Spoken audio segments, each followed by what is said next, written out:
같이 말씀 보겠습니다. 사무엘하 9장 1절에서 13절까지입니다. 오늘 말씀은 사무엘하 9장 1절에서 13절까지 말씀입니다. 함께 교독하겠습니다. 다윗이 이르되 사울의 집에 아직도 남은 사람이 있느냐? 내가 요나단으로 말미암아 그 사람에게 은총을 베풀리라 하니라. 사울의 집에 종 한 사람이 있으니 그 이름은 시바라. 그를 다윗의 앞으로 부르매 왕이 그에게 말하되 내가 시바냐 하니 이르되 당신의 종이나이다 하니라. 왕이 이르되 사울의 집에 아직도 남은 사람이 없느냐? 내가 그 사람에게 하나님의 은총을 베풀고자 하노라 하니 시바가 왕에게 아뢰되 요나단의 아들 하나가 있는데 다리 저는 자니이다 하니라. 왕이 그에게 말하되 그가 어디에 있느냐 하니 시바가 왕께 아뢰되 로드발 암미엘의 아들 마길의 집에 있나이다 하니라.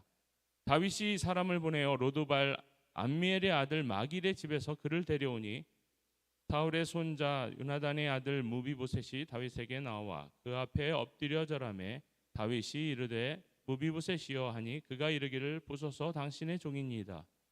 다윗이 그에게 이르되 무서워하지 말라. 내가 반드시 내 아버지 요나단으로 말미암아 내게 은총을 베풀리라. 내가 할아버지 사울의 모든 밭을 다 내게 도로 주겠고 또 너는 항상 내 상에 떡을 먹을지니라 하니 그가 절하여 이르되 이 종이 무엇이기에 왕께서 죽은 개 같은 나를 돌아보시나이까 하니라. 왕이 사울의 시종 시바를 불러 그에게 이르되 사울과 그의 온 집에 속한 것은 내가 다 내 주인의 아들에게 주었노니 너와 아들들과 내 종은 그를 위하여 땅을 갈고 거두어 내 주인의 아들에게 양식을 데워주어 먹게 하라. 그러나 내 주인의 아들 무비보셋은 항상 내 상에서 떡을 먹으리라 하니라. 시바는 아들이 15명이요 종이 20명이라. 시바가 왕께 아뢰되 내 주 왕께서 모든 일을 종에게 명하신 대로 종이 준행하겠나이다 하니라. 무비보셋은 왕자 중 하나처럼 왕의 상에서 먹으니라. 무비보셋에게 어린 아들 하나가 있으니 이름이 미가더라. 시바의 집에서 자는 자마다 무비보셋의 종이 되니라. 무비보셋이 항상 왕의 상에서 먹음으로 예루살렘에서 사니라. 그는 두 발 다 절더라. 오늘도 주님의 은혜를 사모해서 이 새벽을 깨우시고 그 음성을 듣기 위해서 함께 모이시는 모든 성도님들께 성령님께서 함께 하시기를 축복드립니다. 다윗은 왕이 되어서도 잊을 수 없었던 것이 있었습니다. 그가 죽음의 골짜기를 다닐 때에 입은 하나님의 은혜였습니다. 그 수많은 은혜 중에 늘 다윗의 마음의 빛으로 남아있던 것이 있었습니다. 그것은 바로 요나단이라고 하는 친구로부터 받은 은혜였습니다. 그는 하나님께서 사울의 손에 죽게 된 다윗을 살리시기 위해 보내신 피난처 같았던 친구였습니다. 그런데 오늘 1절을 조금 살펴보면 바로 이 은혜의 본질에 대해서 좀 더 묵상할 수가 있는데요. 1절을 읽어보겠습니다. 다윗이 이르되 사울의 집에 아직도 남은 사람이 있느냐? 내가 요나단으로 말미암아 그 사람에게 은총을 베풀리라 하니라. 이 다윗은 자신을 죽이려 했던 사울에 대한 원한과 자신을 살리려 했던 그 아들 요나단의 은혜라는 두 갈래의 길에 직면했을 것입니다. 10여 년이라고 하는 적지 않은 세월을 죽음의 골짜기로 내몰았던 그 사울의 원한에 대한 복수가 아닌 자신이 받은 은혜를 기억하여 그 은혜를 다시 베풀기로 결정하게 된 것입니다. 이 사울 한 사람의 악행으로 그 가문은 이제 왕이 된 다윗의 원수가 됨으로 인해서 이 멸망을 당하게 될 상황이었지만 그러나 다윗을 살리려 했던 하나님의 은혜의 계획 아래에 있었던 요나단 한 사람의 선행으로 인해서 사울의 온 집안이 다시 살게 되는 은혜를 입게 됩니다.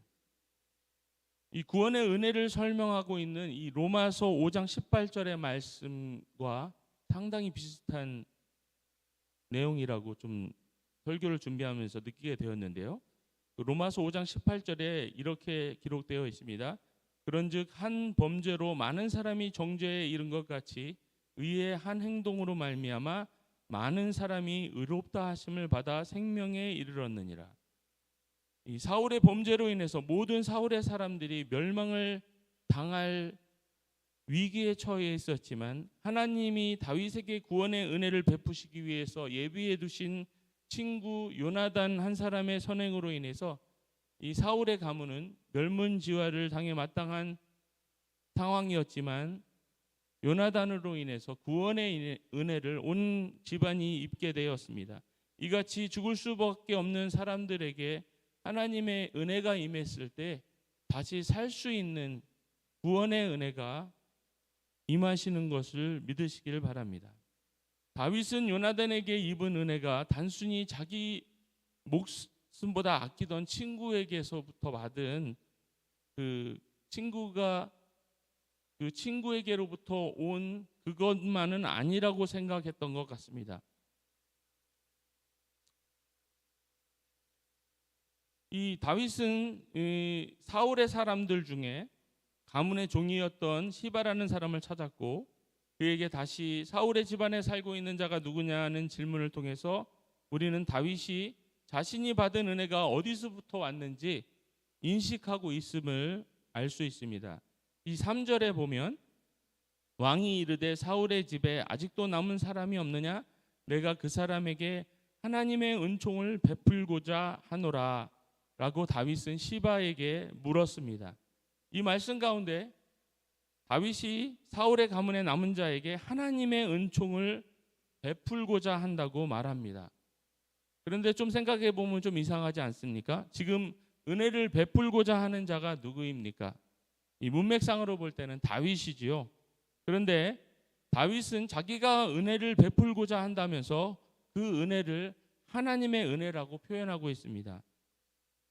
왜 자기가 하면서 하나님의 은혜를 자기가 베푸는 것처럼 이야기하고 있을까요? 저는 이렇게 궁금하면 좀 여러 가지 번역본들을 좀 찾아보는데요.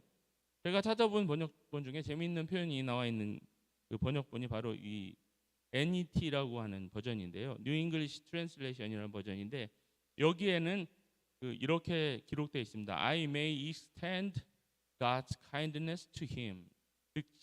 즉 직역하면 내가 하나님의 은혜를 그에게 연장시키려고 한다라고 하는 번역이 나와 있습니다. 이 연장시키려고 한다는 표현을 통해서 우리가 알 수 있는 것이 무엇입니까? 바로 자기에서부터 출발한 것이 아니라 어디에서부턴가 자기에게 닿아 있는 그것을 연장시켜서 다시 흘려보내고자 한다라는 표현이라고 우리가 이해할 수 있지 않겠습니까? 그러므로 다윗은 자신이 입은 은혜의 출발이 이 자신에게서부터 출발된 것이 아니라 하나님에게서부터 자신에게 와 닿은 그 은혜가 이제는 자신에게 닿아 있는 은혜에서 멈추는 것이 아니라 그것을 연장시켜 누구에게인가 주려고 한다고 하는 그 다윗의 의지가 담겨 있고 이 말 속에는 다윗이 본인은 은혜의 출발점이 아닌 은혜의 통로일 뿐이고 그 은혜의 출발은 바로 하나님으로부터 시작됐다고 하는 것을 분명히 알고 있었던 것입니다. 그래서 다윗은 요나단의 아들 무비보셋을 찾아서 재산을 다시 돌려주고 그것으로 끝나지 않고 그를 왕자의 하나처럼 여겨서 자신의 식탁에서 함께 식사를 하도록 그렇게 배려해 주었습니다. 더욱이 이 장애를 가진 자는 그 당시에 궁에 입궁하는 것이 불가능한 상황이었습니다. 오히려 정상인 사람들도 보통 관계가 아니면 왕의 식탁에 앉을 수 없었지만 도저히 앉을 수 없는 자격을 가진 사람이었지만 하나님의 은혜를 통해서 도저히 누릴 수 없는 영광을 다시 회복시켜 준 것입니다. 사랑하는 성도 여러분, 오늘 아침 이 말씀을 묵상하면서 우리는 하나님의 은혜에 대하여 다시 한번 생각해 볼 수 있었으면 좋겠습니다. 이 은혜는 이 하나님으로부터 시작된 것입니다. 그리고 하나님의 사람들을 통해서 의뢰가 필요한 사람들에게 흘러가게 되어 있습니다. 하나님의 경건한 부자들을 통하여 물질적 도움이 필요한 사람들에게 흘러가게 됩니다. 건강한 사람들을 통해서 병약한 사람들에게 흘러가게 되어 있고, 기쁨이 충만한 사람들을 통해서 우는 자들에게 흘러가게 되어 있습니다. 때로는 가해를 당한 자 같지만 오히려 가해자에게 용서의 은혜를 흘려보낼 수 있는 상황이 되기도 합니다. 구원받은 자녀들을 통해서 은혜의 복음이 믿지 않은 영혼들에게 또 다시 흘러가게 됩니다. 그런데 이 은혜의 물결은 한번 흐르고 마는 것이 아닙니다.